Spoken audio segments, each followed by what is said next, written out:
Genaro Villamil Rodríguez, periodista, escritor, presidente del Sistema Público de Redifusión del Estado Mexicano, SPR. Naciste en Yucatán. Así es. Ahí, pues, desarrollaste o empezaron tus pininos hacia el periodismo. Sí, así es, Adriana. ¿Cómo es que decidiste ser periodista? ¿Qué es lo que te motivó? Pues yo creo que desde niño me gustaba estar escuchando las historias y obviamente el chisme. Y soy nieto de periodistas, de periodista. Mi abuelo, que no conocí, murió joven, en los años 30 del siglo pasado. Era columnista era cronista y reseñista de toros y de zarzuela, y jefe de la mesa de redacción del diario Yucatán. Con esa carga, digamos, porque era una leyenda en la familia, pues a mí me empezó a gustar mucho todo lo que tuviera que ver con la escritura, en realidad. Pero el periodismo desde, pues yo creo que desde los 7 años yo ya leía periódicos y escuchaba noticieros. Es decir, había una inclinación natural hacia la información. Y si mal no recuerdo, a los 15 años, 16 años, hice un periódico estudiantil, se llamaba Notiprepa, en la preparatoria de la Universidad Autónoma de Yucatán, y pues me expulsaron de la preparatoria por ese periódico, porque en ese periódico yo denunciaba la venta y tráfico de los exámenes de admisión de la dirigencia estudiantil de entonces. Era el segundo de a bordo de ese entonces dirigente estudiantil que se llamaba Rolando Zapata Bello, que fue gobernador de Yucatán y con el cual me llevo muy bien. Pero, es decir, ya estaba yo marcado por genética, por cultura y por práctica, ¿no? Entonces lo que hice cuando vine a la Ciudad de México a estudiar en la universidad fue empezar a profesionalizarme, ¿no? Pero ahí empezó. Después, pues seguiste una carrera muy joven, ascendiste a ser director del financiero en todo el sureste. Sí. ¿Qué tenías, 27 años? No, tenía yo 24. 24 años, Genaro 24 Villamil. años. Una experiencia muy dura para alguien que tiene 24 años. Y que tiene que entender el poder. Así es. Así es, pero el entendimiento del poder es muy distinto cuando lo intelectualizas o lo racionalizas y cuando lo vives. Es muy distinto. Okay. O sea, cuando tienes que ejercer. Y yo estaba muy joven para eso. Estaba muy joven, muy inmaduro.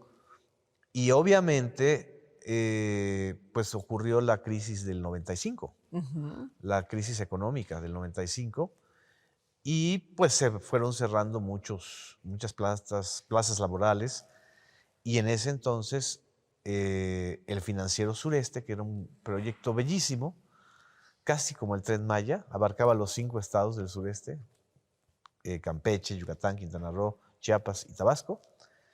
De ahí aprendí, digamos, la importancia de una red de cobertura regional.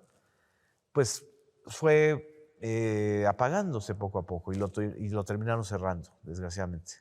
Genaro, a los 24 años, ¿cómo entendías el poder? ¿Qué leías? ¿Cómo entendías el poder en un estado conservador como Yucatán y con gobiernos priistas? Y desde un periódico financiero. Y desde un periódico financiero. Era un ejercicio de profesionalismo y de interlocución. Muy joven, conocí a gobernadores de esas zonas. Eran puros buenos muchachos.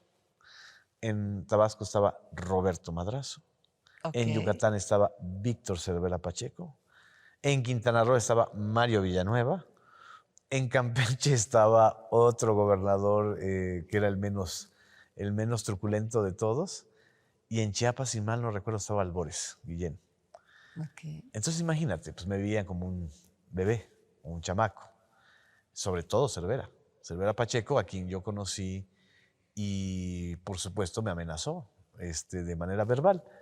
Ahí entendí también que los políticos muchas veces dicen cosas que no tienen que ver con lo que hacen, ¿sí? Y que la interlocución en corto, el político siempre, sobre todo de esa época y de ese calibre y de esa zona, pues lo que quieren es controlarte, ¿no? Entonces mi ejercicio desde entonces fue el no sumisión y el no pues a raíz de muchas cosas que además estaban pasando en ese momento. La corrupción del gobierno de Roberto Madrazo era un escándalo nacional. Y la presencia de Víctor Cervera Pacheco, que fue pues toda una leyenda en Yucatán y en el priismo nacional, era una situación conflictiva, ¿no? Pero también aprendí mucho, mucho, mucho. Cervera Pacheco era un buen sparring, por cierto. Es decir, te ayudaba a no doblegarte. Pero cuando dices te quieren censurar, te quieren amenazar, Sí. en ese momento con un joven talentoso, director de un periódico con una responsabilidad impresionante, con un periódico fuerte, conocido Sí. a nivel centro, porque antes se manejaba todo desde la Ciudad de México y de Así aquí es. se dictaban columnas, se hacían investigaciones. En aquel momento, cuando tú tenías 24 años, enfrentarte a Víctor Cervera ha de haber sido muy complicado.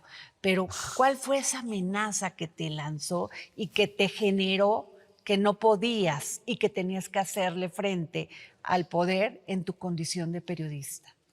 El periódico El Financiero era una franquicia. Es decir, la mitad, 51% de las acciones o de la propiedad era del Financiero de la Ciudad de México, que en ese entonces era dueño y dirigía Rogelio Cárdenas, un gran empresario que apoyó muchísimo al Financiero. Nada que ver con el Financiero actual, es decir, la línea editorial era completamente otra. Que además estamos hablando también del sexenio de Salinas, de Así Carlos es. Salinas de Gortari. Del final del sexenio, es decir, de ese año tan tremendo que fue el 94, el de la irrupción zapatista, el asesinato de Colosio, el asesinato de Luis Massier, y el final con el tema La crisis de la crisis de los CETES del 28 de diciembre. Y la otra parte de los accionistas del Financiero eran empresarios locales. Okay. Y los empresarios locales estaban muy vinculados al entonces gobernador Víctor Cervera Pacheco. ¿Sí? Y la estructura editorial estaba a mi cargo, es decir, la autonomía de los contenidos estaba a mi cargo. Toda la parte publicitaria no estaba a mi cargo. Okay. Pero ahí entendí también que había que ponerle límites a las pretensiones de control político y de censura de un gobernador tan fuerte y tan acostumbrado a que todos le dijeran que sí, como Cervera Pacheco. La amenaza fue muy simple, la puedo decir literal. Sí, por favor. Te voy a chingar. Le dije, don Víctor, no se trata de eso. Al final acabamos siendo, pues sin amigos, por supuesto que no fuimos. Más bien yo fui amigo y soy amigo, me considero amigo de Dulce María Sauri, ¿no? La gobernadora que también fue alumna de Cervera. Entonces, desde ese momento yo entendí que no es fácil hacer el periodismo en el interior del país. La ola de asesinatos que desde entonces ya estaban y eran muy fuertes, lo que pasa es que ya también a veces olvidamos, ¿no? la historia, tiene que ver con esos poderes locales tan autoritarios, tan inamovibles, porque cuando un gobernador te dice eso, pues te está diciendo prácticamente te puede pasar cualquier cosa. Así es. ¿No? No solamente que influya para quitarte tu trabajo, Exacto. sino en riesgo tu vida. Así es. Entonces también entendí que no se trata de hacerse el mártir, ni se trata de hacerse el héroe o la heroína, sino de establecer límites y fronteras de un buen entendimiento. Que creo que eso es una de las lecciones más duras que tuve que aprender muy joven, ¿no? Ahora, pasa esto, 24 años, te vienes a la Ciudad de México, Regreso. estás en el gobierno capitalino, pero luego das ese salto a la jornada Sí, y al proceso. sí, sí, sí. Yo quiero que nos cuentes ese camino, porque se dice fácil, pero construirlo no lo es tanto. No, regresé de Mérida porque renuncié finalmente al proyecto del Financiero Sureste, a pesar de que mis jefes me apoyaban mucho y no querían que yo me retirara. Pero decidí retornar a la Ciudad de México porque dije, en Yucatán en este momento es casi imposible hacer periodismo, ya ni siquiera digas autónomo, periodismo de manera tranquila, en paz, con una figura como él y sus replicantes, ¿no? O sea, es decir, el secretario de Seguridad, jefe de la policía, en fin, todos querían imitar el estilo caciquil de Cervera Pacheco. Entonces yo me regreso a la Ciudad de México, estoy año y medio trabajando de freelance. Fue quizá una de las etapas más divertidas de mi carrera, porque trabajaba para 6 medios distintos. Era yo una agencia informativa ambulante, individual, hasta que alguien me dice, oye, está empezando el gobierno de Cuauhtémoc Cárdenas en la Ciudad de México y hay una muchacha que creo que va a ser secretaria de Desarrollo Social y necesita esta joven exdiputada federal, pues un periodista que le organice la información. En ese entonces, la joven exdiputada federal llamada Rosario Robles no fue secretaria de Desarrollo Social, fue secretaria de Gobierno, del gobierno de Cuauhtémoc Cárdenas. Y pues nos caímos muy bien desde un inicio y fue una colaboración muy afortunada porque también aprendí el otro lado de la moneda. Ahora sí que cómo se Estar en maneja el la poder. cantina y cómo se ejerce desde el poder la información y no la coerción. Es decir, y ese era mi constante diálogo con Rosario. Yo estaba muy joven también, y ya mucho más, de decir, Rosario, a los periodistas no hay que intimidarlos, a los periodistas hay que darles información. Y creo que fue una de las experiencias más aleccionadoras e intensas, porque además gobernar la Ciudad de México es una montaña rusa. Y el primer arribo de la izquierda. Y era el primer gobierno de la izquierda, era el primer gobierno electo en la Ciudad de México. Y ese gobierno electo pues tuvo muchísimos problemas, fueron 3 años nada más, heredaba una estela de corrupción de la gestión de Óscar Espinosa Villarreal, había muchos conflictos sociales, la huelga de la UNAM fue uno de esos grandes conflictos que a mí me tocó vivir del lado del gobierno, y Rosario se convierte en jefa de gobierno cuando el ingeniero Cuauhtémoc Cárdenas se va de candidato presidencial en el 2000. Y el periodo de Rosario como jefa de gobierno fue, y creo que lo puedo seguir diciendo, brillante.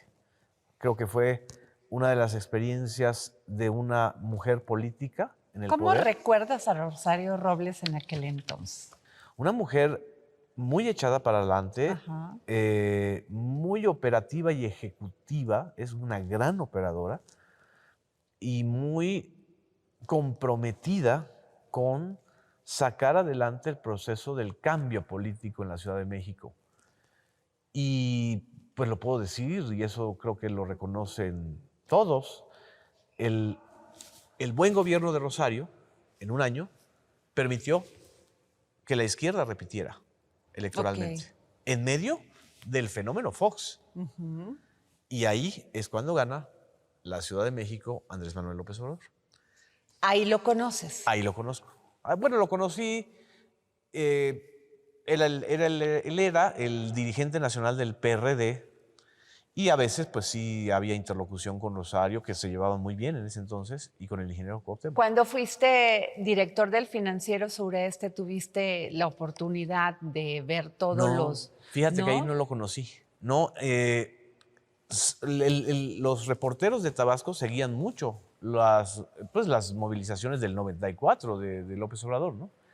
Y ya era un personaje nacional, Andrés Manuel. Es decir, había surgido un líder muy disruptivo, muy fuerte, desde Tabasco, ¿no? Y ya cuando lo conocí, era el dirigente nacional del PRD, muy respetuoso con la parte de gobierno de Cuauhtémoc Cárdenas y de Rosario, casi no se metía en los asuntos. Y ya cuando fue jefe de gobierno, pues ya lo conocí más, pero ya no trabajé para él, ¿no? O sea, yo ya me regresé al periodismo. Trabajaste en la revista Procesa y además fuiste coautor con Carlos Monsiváis de la columna Por mi madre, Bohemios. Así es, desde el Cuéntame esa 99. parte. Uy, esa es una parte muy bella, porque no tiene que ver con la política, sino tiene que ver con uno de los objetivos que uno se traza cuando quiere ser periodista o cuando quiere ser lo que sea. Los verdaderos tutores, tú los escoges, tú los eliges. Y desde joven, desde Mérida, yo había leído a Monsiváis y yo tenía mucha ilusión de conocerlo. Lo conocí en El Financiero. Hubo una etapa en la que él colaboró en El Financiero. Pues yo era ahora sí, como dicen los yucatecos, yo era un chamaco imberbe. Y Monsiváis, pues ya era Carlos Monsiváis. En el 99, él me ofrece, me dice, si no quería yo escribir con él la columna que él llevaba a diario en La Jornada, que se llamaba Por mi madre, Bohemios. Entonces yo le hacía la curaduría, digamos, el monitoreo de las perlas declarativas que ahora pues ya, si tuviéramos la columna y si viviera Carlos, pues Serían diarias. serían diarias. Tan solo revisar los tweets y revisar los mensajes en redes sociales estaría muy divertido, ¿no? Y de ahí él me arropó, me entrenó, me formó. Y creo que junto con Alejandro Ramos, don Julio Scherer, creo que Monsiváis es de los grandes formadores, en mi caso, como periodista, como ser humano, como político. Porque también Carlos tenía una perspectiva política impresionante. Ahorita lo estoy recordando y Sí. me emociona porque van a cumplirse 85 años. O sea, el 4 de mayo él cumpliría 85 años. Entonces, uno se hace con ellos. Y Carlos, pues sí, era una figura muy fuerte. O sea, hay escenas que yo viví de diálogos duros, durísimos, entre Monsiváis y el entonces candidato presidencial Andrés Manuel López Obrador en el 2006. Y esos diálogos, esa fuerza, nunca la he vuelto a ver. Creo que el propio López Obrador lo extraña mucho. Porque Carlos no solamente te decía por dónde ir, sino que te obligaba a reflexionar, a pensar, a ir más allá de un golpe bajo o de un debate muy superficial. Carlos decía que las verdaderas batallas que había que ganar eran las batallas culturales y que el cambio político en México tenía que ser sobre todo un cambio de conciencia. Y de ahí Andrés Manuel tomó esa frase. Claro, Andrés Manuel era un gran líder social ya en ese momento, ¿sí? O sea, había sido jefe de gobierno, lo habían desaforado, había sido el movimiento en contra del desafuero. Era la campaña del 2006 muy dura, horriblemente dura. Y Carlos estaba como muy, muy comprometido con él. Y todas esas vivencias, pues sí, son lecciones muy fuertes. Imagínate de Víctor Cervera Pacheco a Carlos Monsiváis, pero sí, sí son vivencias fuertes. Genaro, ¿se puede ser imparcial en el periodismo? ¿Se puede ser equilibrado? ¿Se puede no tener ideología propia? Alguien, en términos del deber ser, en la ontología, te va a decir que un periodista, su ejercicio profesional es contener sus emociones. Ser equilibrado, ser imparcial. Pero los periodistas no somos jueces. Para eso están los jueces, para eso está el Poder Judicial. Los periodistas somos el oficio más neurótico del planeta, porque ejercemos sin saberlo y sin tener mucha conciencia de eso, un poder de influencia, y a veces pensamos que tenemos que quedar bien con el poder, y no necesariamente con el poder político, con el poder económico, con el poder mediático, con nuestros jefes, con los dueños, con el poder simbólico, con la religión, etc. No tenemos que ser imparciales, tenemos que saber ejercer ese poder que tenemos. O sea, a través de nosotros, muchos otros hablan. ¿Sí? Entonces, eso lo tenemos que tener muy, muy conscientes.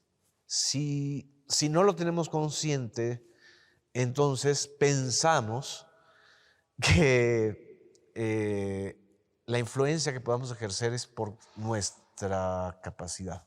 No, es por el oficio y obviamente por el compromiso que uno va desarrollando, ¿no? A ver, regresando a Carlos Monsiváis, este gran escritor, este gran Y periodista, periodista.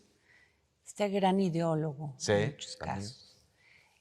¿No le tocó tanto esta etapa que le está tocando al periodismo, que es las redes sociales? No, Todo este cambio sí, de la tecnología y que se agudizó en el tema de la pandemia. Las opiniones a veces sin sustento, los argumentos la sin infodemia. consecuencias, exacto, que tú lo has seguido Sí. muy de cerca. ¿Cómo sería Carlos Monsiváis en este momento no solamente del gobierno de Andrés Manuel López Obrador, sino de todo lo que él pensaba que tenía que ser un gobierno de izquierda? Era un hombre muy apasionado. Entonces, su apasionamiento tenía que ver con sus convicciones. Entonces, imagínate a un Carlos Monsiváis que estuviera tuiteando.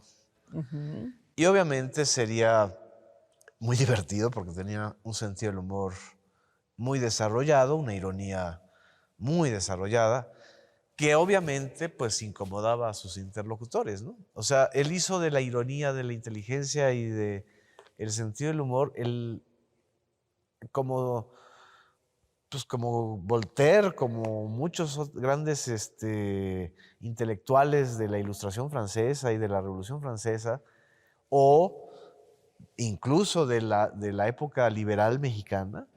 Él se sentía muy identificado, por ejemplo, con el nigromante y con muchas de las figuras intelectuales del liberalismo mexicano. Él le inculcó a López Obrador en buena medida que se concentrara mucho en esa etapa de la confrontación entre liberales y conservadores. Es decir, de ahí viene este discurso histórico que tiene López Obrador de la aportación de Carlos. Y lo reconoce el propio López Obrador, lo ha dicho muchas veces. Y creo que viviría de manera muy intensa, a lo mejor como si fuera el nigromante, y escribiría incluso de manera crítica, pero siempre a favor de la causa del cambio. Ok. Él nació, creció, se desarrolló, logró ser una gran figura en la era priista. Digamos que en la era de los Que además priistas. era respetado por priistas, Temido y perredistas, respetado. panistas. Claro, temido Era un referente. y respetado. Era un referente. Y obviamente, pues sí, habría críticas muy duras y creo que serían necesarias, pero siempre desde un lado para profundizar el cambio, no para dinamitarlo, no para, pues en buena medida, desde mi punto de vista, el 80% de los cuestionamientos y de las críticas que se le hacen a este proceso de la Cuarta Transformación es para decir todos son iguales. Está pasando lo mismo que pasaba en los anteriores gobiernos, en los anteriores sexenios. Entonces lo que le estás lo que le estás diciendo al votante, al ciudadano, es que no, pues hagas lo que hagas, los políticos son iguales. Yo creo que no. Yo creo que esa es la gran lección que aprendí de Monsiváis. Que los políticos no son los generadores del cambio en sí por sí mismos, sino la presión de la ciudadanía, precisamente por el cambio cultural. Hablábamos de dinamitar, Sí. Genaro Villamil. Te toca ser director del SPR. En un gobierno que cambia la forma de comunicación y de información. Tenemos un presidente que todos los días sale a dar una conferencia mañanera. Exacto. Donde dice las cosas por su nombre, donde menciona asuntos de Estado. Así es. De manera muy fácil. ¿Cómo es Genaro Villamil en esta 4T? Son dos temas muy fuertes y muy importantes. El estilo personal de gobernar y de comunicar de Andrés Manuel López Obrador es único. Va a ser muy difícil que haya otro político o política que tenga la disciplina, el oficio. Son miles de horas de mítines políticos en 3 campañas presidenciales, de recorridos, y al mismo tiempo una facilidad verbal y una inteligencia fuera de toda duda. Es decir, López Obrador llega sin teleprompter, sin guión, sin apuntadores, sin notas, y está comunicando y gobernando al mismo tiempo. Y además está haciendo espectáculo, porque tiene una noción del espectáculo muy desarrollada, ¿sí? O sea, tú tienes que captar la atención Claro. en los mítines, por ejemplo, ¿no? Entonces, lo ha hecho de una manera mucho más desarrollada que cuando lo hizo como jefe de gobierno de la Ciudad de México. Frente a ese fenómeno tan impresionante de comunicación, que es lo único que puede explicar este desarreglo que existe entre el statu quo mediático que existía y que se está recomponiendo. Se está cambiando, para bien o para mal, pero se está... Todo lo que no sucedió en el 2000, en la era de Fox, cuando llega la alternancia, está ocurriendo ahorita, 18 años después. Y a mí me toca entonces articular, construir desde uno de los ángulos de la comunicación, que es el de los medios públicos, que en realidad estaban absolutamente soterrados, ignorados, fragmentados, divididos, porque la noción de la comunicación como un bien público, pues se abandonó desde la época de Salinas. Es decir, los medios públicos eran medios gubernamentales. Así es. Una agencia de noticias, un canal de televisión del Politécnico, un canal cultural de la Secretaría de Cultura, que desarrollaron contenidos maravillosos, pero que no tenían una noción de lo público, de las causas, de hacia dónde llevarlos. Entonces a mí me corresponde en un periodo breve, realmente es breve porque son 5 años lo que me corresponde a mí como presidente del SPR, por lo menos de sentar las bases de hacia dónde llevar un proyecto de comunicación pública. Antes el sistema de público de radiodifusión del Estado mexicano pues servía de promoción para el presidente en turno, más que Sí. llevar estas causas sociales. Sí. Como bien lo dices, lo utilizaban como parte de la promoción del presidente. Así es. ¿En qué ha cambiado con Genaro Villamil? ¿Hay crítica en este sistema? ¿Se informa, se comunica o se aplaude? Por ley, hay una ley del Sistema Público de Radiodifusión que fue aprobada por el Congreso mexicano en 2014, cuando se hizo la reforma de la Ley de Telecomunicaciones y de Radiodifusión. El sistema tiene que reflejar la pluralidad de la sociedad mexicana. Y es un sistema, no es un organismo único. Es decir, a mí me corresponde directamente el Canal 14, pero el Canal 11, el Canal 22, los medios radiofónicos como el IMER o Radio Educación y los de los estados tienen su propia dinámica y su propio estatuto jurídico. Mi función es coordinarlos para unir esfuerzos de coberturas de interés público, como fue todo lo que vivimos con la pandemia, como fue Aprende en Casa, que fue un modelo que me pidió el presidente a mí y al secretario de Educación Pública en ese entonces, Esteban Moctezuma, para cómo llevar las clases y utilizar los canales y los medios públicos, en alianza también con los medios privados. Y fue un ejercicio muy, muy importante, que además yo estoy muy satisfecho por lo que se hizo en ese tema. Por supuesto, se pueden mejorar muchas cosas, pero la pandemia también ayudó y cimbró mucho a que nosotros entendiéramos que a la televisión y a la radio no solamente hay que llevarle entretenimiento, noticias, sexo, rock and roll y sangre. Hay que llevar también servicios educativos de salud. Exacto.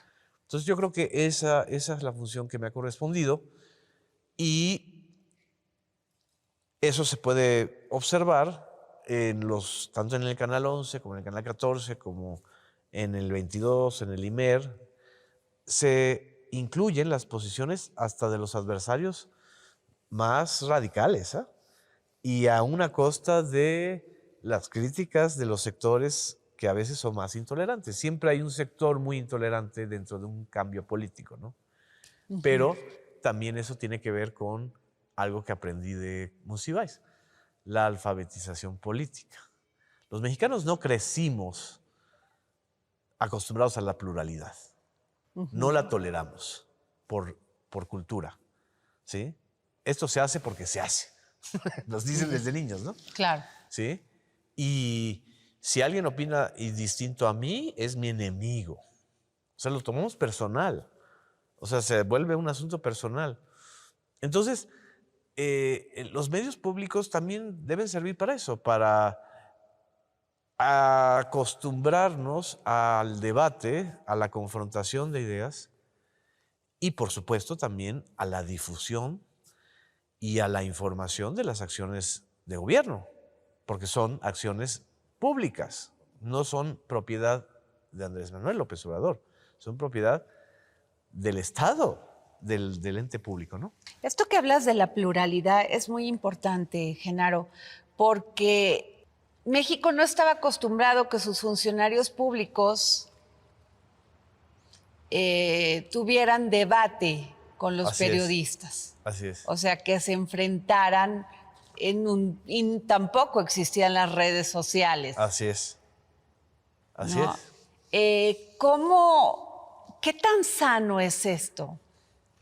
Creo que, hablando de pluralidad. Sí, yo creo que más que sano, Yo creo que la pregunta podría ser, ¿qué tanto ayuda al cambio? Ok. ¿Sí? Obviamente hay debates que no son sanos, es decir, hay debates que a veces son bastante insanos, ¿no? O tóxicos, ¿no? O sea, porque no estás debatiendo ideas, estás debatiendo los prejuicios que tienes frente a otra persona, ¿no? Por su posición en el gobierno, por su posición política o por su posición en el periodo neoliberal, digamos, para llamarlo, para tener un concepto. Pero a final de cuentas, si estos debates ayudan al cambio, a que el cambio sea un cambio cultural, es decir, un cambio enraizado en las costumbres y tradiciones de los mexicanos, y los mexicanos aprendemos a ser más tolerantes, eh, aunque seamos más ruidosos, más polémicos, creo que esto va a ayudar mucho. Entonces de eso se trata. Desgraciadamente, las redes sociales le llegan en realidad, salvo Facebook, a una minoría de los mexicanos. Entonces el debate que, por ejemplo, se vive en Twitter, pues es un debate muy tuitero, es decir, muy a veces de autoconsumo, ¿no? Nos vemos a nosotros mismos. El debate real está hacia afuera y ese yo creo que va a tardar un rato en darse, o sea, porque además no es labor solo del gobierno ni de los medios públicos, es labor también de la prensa, de la radio comercial y privada y de los medios privados, por supuesto. México tiene grandes corporaciones de comunicación. ¿Cómo solucionar, Genaro, que antes se decía que los medios tradicionales comunicaban e informaban solamente para los círculos rojos, estos círculos de intelectuales, de periodistas, del poder, y no bajaba al círculo verde que era la gente, la mayoría? Sí. ¿Cómo se puede cambiar eso? Porque muchos políticos todavía creen que México no está informado, que México no está comunicado. Yo creo que a todo político y a todo periodista nos haría muy bien y nos hace muy bien si nos enfrentamos a la sociedad sin intermediaciones, sin guaruras, sin aparatos, habla con las personas Yo estoy viajando mucho ahorita por las funciones del SPR, que hay que ir a ver dónde instalamos una antena, etcétera. Y me gusta mucho llegar a tomar café o a sentarme en una plaza. La gente a veces ya mucho más que antes me ubica y obviamente me dice cosas. Desde las críticas hasta los apoyos, hasta las observaciones, hasta las sugerencias. Ahí yo estoy observando muy distinto a la época, al sexenio pasado, de hecho, o a hace 12 o 18 años, una necesidad de las personas, de los ciudadanos, de decir lo que piensan y de incidir en alguien que ellos ven como un servidor público, ¿no? Ok. Entonces, creo que nos haría muy bien y nos hace muy bien, siendo o no servidores públicos, tomar ese termómetro. El termómetro social en México ha cambiado. Ha cambiado y creo que ese termómetro social, lo que se llamaba antes el círculo rojo, no lo está entendiendo. Tan no lo está entendiendo que siguen utilizando las mismas críticas, el mismo guión que hace 2006 a la fecha son ya 16 años, que hace 16 años ejercieron contra López Obrador para destruir esa opción de cambio. Y no se destruyó. No solo no se destruyó, se desarrolló, se modernizó, llegó al poder presidencial con una legitimidad que no habíamos visto en muchos años. Entonces, yo creo que al Círculo Rojo lo que le haría muy bien es ponerse verde, no al revés.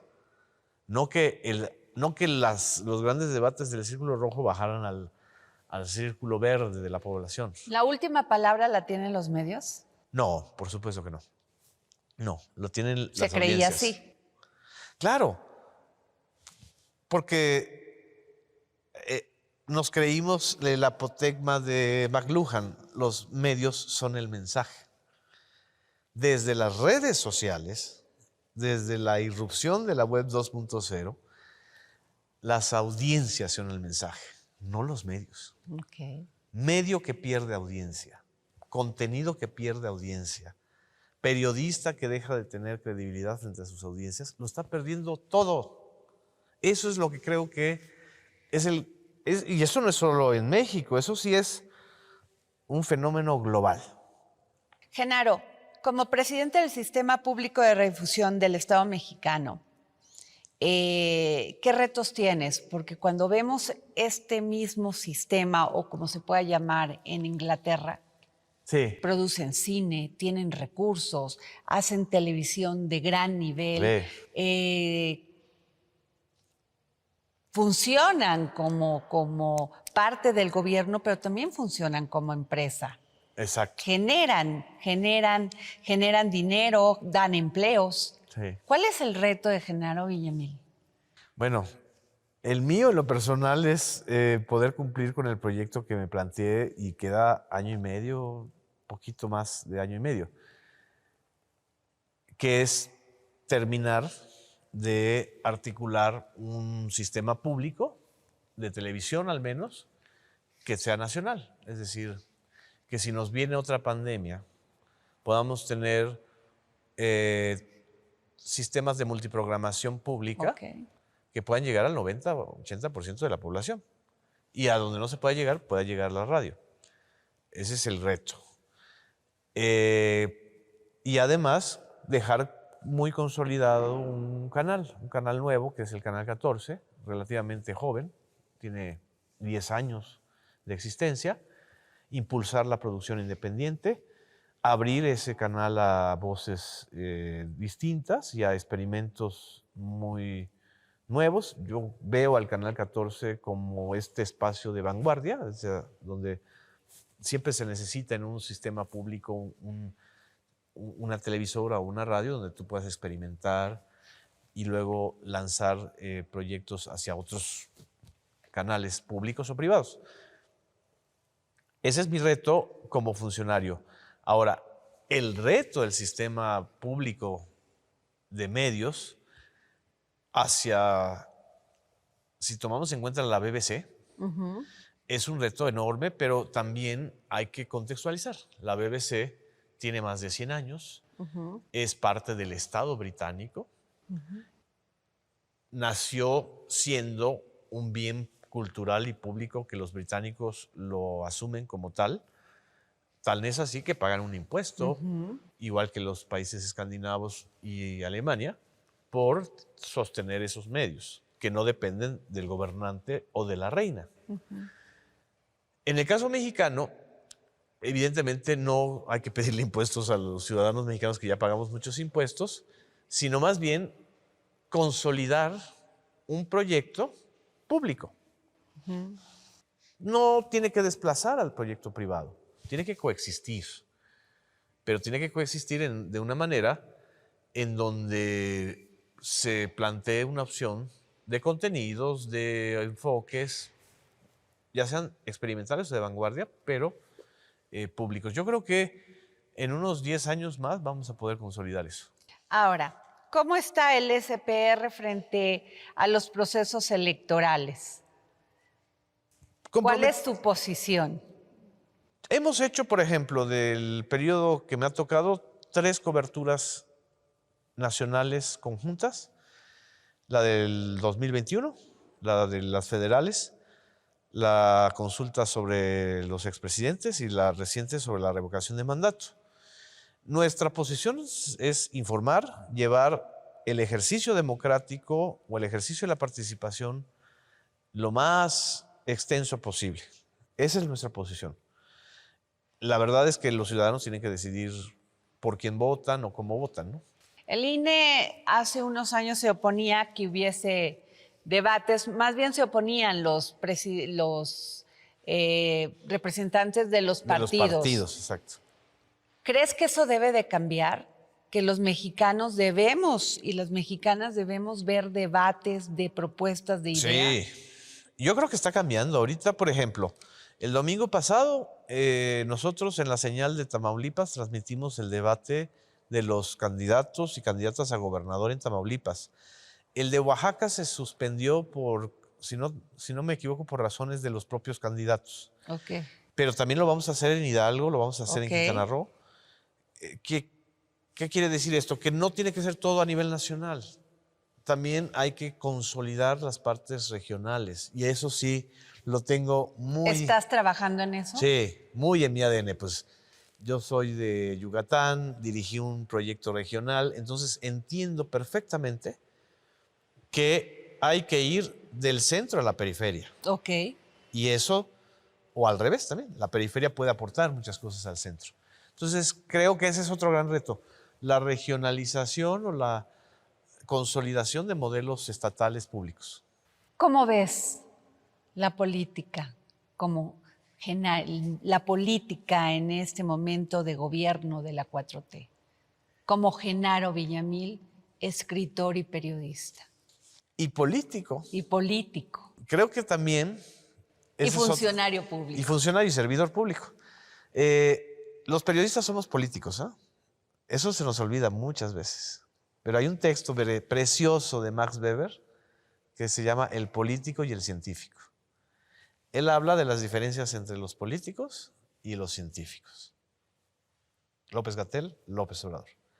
Pero a los políticos, entre los políticos no pone solamente a los funcionarios o a los ministros o a los secretarios de Estado, sino a los periodistas. ¿Por qué? Porque dice este gran sociólogo alemán que los periodistas ejercemos una función pública. Entonces, esa falsa dicotomía que, por ejemplo, alguien te diga, no voy a decir nombres, pero podemos enumerar muchísimos conductores y comunicadoras y comunicadores mexicanos que dicen, yo no soy político. Mamita, papito, no hay nada más Ejerces una función pública. político que el periodismo. Entonces, desde este momento también estoy haciendo como servidor, como periodista y como político, periodismo. Mi función, y eso lo platiqué con el presidente de la República cuando me invitó a participar en el SPR. Le dije, es que yo no sé hacer tele. Le dije, pero sabes hacer periodismo. Y lo que se necesita es mucho periodismo. Entonces, también eso lo estoy haciendo y en eso lo estoy viviendo de manera muy intensa. Creo que estoy haciendo más periodismo que cuando estaba de freelance en seis medios. Las cuotas y los cotos. Las cuotas y los cotos en el periodismo. Yo creo que ¿Es difícil cambiarlas en esta 4T? Creo que hay un cambio que se ha dado que me parece silencioso, pero magnífico. Ya no hay exclusividades. En este país crecimos creyendo en una sola religión, viendo una sola televisora y votando por un solo partido. Y las televisoras, las estaciones de radio, les prohibían a sus comunicadores poder colaborar en otros medios privados si eran trabajadores de esos medios o al revés, ¿sí? Los medios públicos también prohibían a los periodistas o a las periodistas que estaban en otra empresa, como si fuéramos propiedad de los medios. Yo creo que los periodistas no somos propiedad de los medios, sino que somos servidores públicos, algunos bajo mandato, que tenemos que ser investigados y fiscalizados, y otros no. Pero ese papel lo podemos ejercer y creo que es muy sano lo que ha estado pasando. Ese es un cambio del cual casi nadie habla. Siempre estamos muy concentrados en el nivel de debate o de disputa entre comunicadores y el presidente de la República. Pero hay un cambio fundamental que empezó el sexenio pasado, pero se ha acelerado mucho en que es la apertura de las opciones. Ahora, es una realidad que los medios, sobre todo la radio, ha estado totalmente regulada. Sí, sí. Totalmente regulado. Hemos hablado tuyo de eso. Vemos que esas relaciones ya están cambiando Así entre es. gobierno y concesionarios. ¿Cuál es tu opinión de esto? La radio es una galaxia muy rica y muy grande. Hay muchos modelos de radio. Yo creo que no debe haber uno solo. Hay desde la radio comercial corporativa fuerte, que todavía sigue muy fuerte en México, a pesar de las constantes, digamos que, exequias o anticipaciones de un final que no va a llegar. La radio es muy dinámica y está cambiando mucho. Hay desde ese modelo hasta el modelo público, hasta el modelo comunitario, hasta el modelo social y el modelo digital. ¿Sí? Que también ese es otro fenómeno que está creciendo, que es la idea de un medio convergente. Yo creo que el mejor medio convergente, y desgraciadamente no lo hemos desarrollado mucho como modelo de negocio, es la radio. La radio se puede escuchar vía analógica y vía digital. Es móvil. Puedes escuchar radio ahora ya con los dispositivos, mientras estás no solamente en el auto, sino en tu teléfono. Sale muy caro cuando no tienes conectividad en todos lados. Pero creo que hay que apostarle a esa idea de que los medios nos debemos convertir en plataformas, Okay. más que en solo tele o solo radio. Hay radio que hace tele. Telefórmula, por ejemplo, es un ejemplo muy claro de un medio de radio que está en los dos lenguajes. Pero creo que también hay que agregar la parte digital. Y en ese sentido, la radio mexicana está entrando apenas a un cambio que se retrasó yo creo que como unos 10 años. Desgraciadamente, envejecieron los dueños de la radio tradicional en México y envejeció también el modelo de negocios. Yo creo que hay que renovarlo y que la renovación de ese modelo de negocios no va a depender de quién esté en el gobierno. Genaro Villamil, escritor, 13 libros. Sí. El número 14, ¿cuándo llega? En el Canal 14. En el Canal 14. Yo creo que estoy elaborando, no es fácil cuando estás tan metido en el día a día me encanta escribir libros, la verdad. Creo que es una manera distinta y muy fascinante de ejercer el periodismo. El verdadero futuro, desde mi perspectiva, del periodismo es el periodismo en libros. Y lo estamos observando. O sea, los títulos más vendidos, los debates más encendidos ahora se da a raíz de libros periodísticos, es decir, con revelaciones, con investigaciones, ¿no? Que además pues, te permite una investigación que no te lo va a permitir un periódico o una revista, por mucho espacio que te den. Creo que mi siguiente ejercicio de reflexión entre ensayo y periodismo, que eso también me gusta mucho, es sobre la era del algoritmo, la era de las redes sociales, la era de la infodemia, la era que nos toca vivir. Entonces, estoy armando algo de eso. Si Sanelio Mus me permite vivirlo. ¿Se puede ser político y poeta? Sí, claro. Claro, aunque no necesariamente eres bueno en las dos cosas. Por ejemplo, Carlos Pellicer, el gran tutor de Andrés Manuel López Obrador, fue extraordinario poeta y un político menor. ¿Tú haces poesía? Sí, pero no profesionalmente. La verdad es que es como una manera de expresión muy personal. No he publicado poesía salvo una o dos. Una que, por cierto, ganó un premio, era sobre los 43 de Ayotzinapa, los 43 estudiantes de Ayotzinapa, pero no me considero poeta. Me faltaría mucho oficio para eso. Muchas gracias. Al Genaro contrario, Villamil. Adela, gracias a ti.